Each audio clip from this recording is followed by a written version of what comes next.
Hello, thanks for joining me, astrologer Patrick Arundell, for your in-depth weekly horoscope forecast for week commencing the 22nd of February. If you've yet to subscribe to my channel, I'd be honoured if you did so now. Please click or tap on the bell notification symbol. If you'd like to reach out and have a one-to-one consultation with me, please click below to see my testimonials. One of the most gratifying things I do in my work is consultations with clients. It helps create a lot of clarity, and that reassures people on where they are in their journey and how to make the best decisions for their future. If you want to access my affordable range of personal horoscope reports, there's a special offer, 30% off a 12-month forecast and a character analysis, and soar above your zodiac sign. Again, based on your time, date and place of birth, so totally unique to you. Please see below for more information. Hello Cancer, and welcome to your in-depth weekly horoscope for week commencing the 22nd of February. This week sees the Sun in an electric connection with Uranus. Now, Uranus continues to cause mischief in its right angle to Saturn. So for you, that's kind of like juggling what you want to do in terms of being a free, independent individual, the 11th house position of Uranus, and where you're most invested. So that could be property interests, it could be a business partnership, it could be your own business, it could be a romantic situation. And if there is something that's very inhibiting in that area, then that is calling out to you and creating the potential for changes.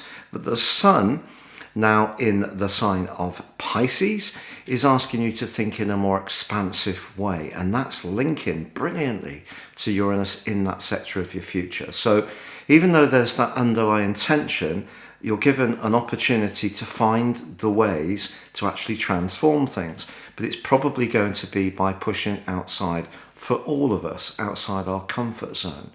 But having the Sun in your 9th house is just going to reimagine or help you reimagine the kind of excitement and spontaneity that perhaps you had in your situation before the COVID lockdowns. And I do feel that we are going to see more pushback, and by the middle of May, things will be looking a lot better. And by July, I don't think we're going to return to the pre-COVID normality, but I do think there's going to be a new normal, which is going to be much more tolerable.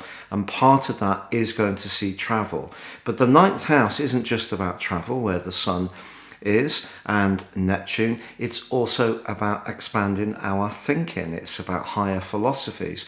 So if you've long wanted to challenge yourself around higher education, an online course, an open access type of situation could be perfect, particularly if it does see you starting to really be much more free-spirited and spontaneous in the way that you may feel that Saturn's been inhibiting of late.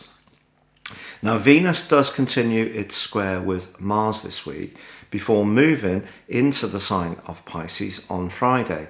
Venus square Mars, so Mars is in your 11th house, Venus in that part of your horoscope where you're devoted, the 8th house. It could mean that you'd be attracted in a more romantic context to a friend. It may mean that someone introduces somebody, a friend of a friend. It may mean in a long-standing relationship that it's feeling the lack of connectivity you both have to future hopes is actually causing some frustrations. But even though this is a square, it can actually stimulate greater physical contact. So possibly, even if there are a few cross words, it could create some kind of breakthrough, a dispelling of any kind of stale energy, and that can sort of just reignite the flame of passion between you if you're in a long-standing relationship. Now, if you're single, I think what Mars and Uranus are very much wanting you to do, and with the Sun in the sign of Pisces, joined by Venus on Friday, is to be a bit more daring, and the best you can be daring within the current restrictions, then see where it takes you. Now, of course, Saturday we do have a full moon for you in the part of your horoscope to do with everyday communication. So if there is something you're wanting to fundamentally change in your life, and free up and make more spontaneous, someone close to you may be resistant to your ideas. Then again, if you have a big plan, it needs to be workable in your everyday life, which the third house is part of. It's the case that Uranus actually forges a very positive link to both the sun and the moon, suggesting that if you can be open to doing things in a fresh way, it's very positive. Less helpful is the fact that the moon forges a quincunx with Saturn. So Saturn once more just shows that it can be very restraining. So I think ideas need to be workable, not just in terms of the practicalities, the day-to-day practicalities, but also in terms of the longer-term financial realities, which Saturn is asking you to look at the present time. But on the whole, I would say that this is a pretty fresh week. Also Mars and Pluto.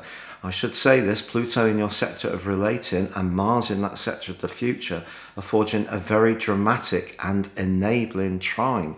So if there is someone that you do collaborate well with and you really have a sense of excitement what the future can hold, working closely with this person, then that can prove to be a very dynamic influence and can really get your motivation, willpower and determination fired up in a very positive way. Please stay safe, take care, good luck and goodbye.